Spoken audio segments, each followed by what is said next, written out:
Michael Madsen, Hollywood's rugged soul, dies at 67. Heart condition claims cult film icon. July 3, 2025, Hollywood, California.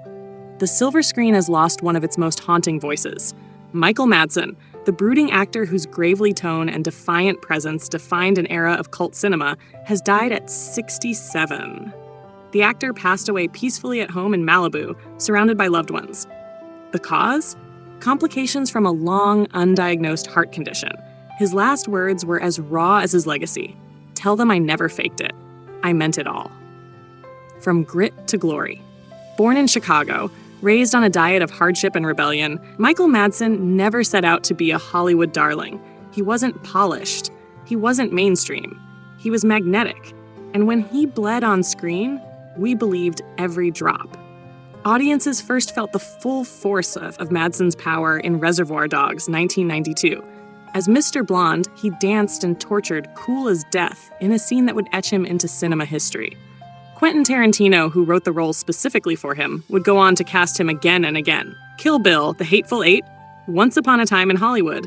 To many, he was the face of the outlaw. To some, he was poetry in human form. A life in shadows and light. Off-camera, Madsen was no less complex. He penned volumes of poetry, raw, whiskey-soaked verses about fatherhood, fame, and regret. He struggled publicly after the tragic loss of his son Hudson in 2022, but never stopped acting, never stopped writing. In his final interview, just weeks before his passing, Madsen spoke candidly about mortality. "I've played men who never made it to the credits. Maybe that's me too, but I got to say something along the way." Tributes to a torn hero. Today, actors and fans alike are remembering the man behind the myth. Tarantino called him the most honest performer I ever directed.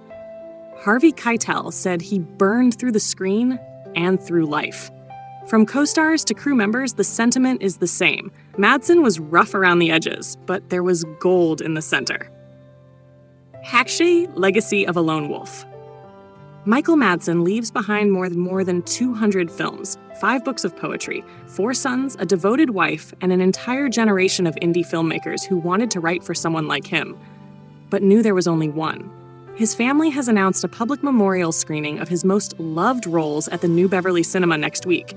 Fans are expected to gather, not just to watch, but to feel again, to witness the rage, the tenderness, the truth he brought to every frame. Final curtain, Michael Madsen wasn't the hero.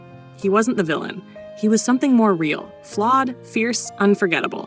In life, he chose authenticity over applause. And in death, he reminds us what it means to mean something. Tell them I never faked it. We won't.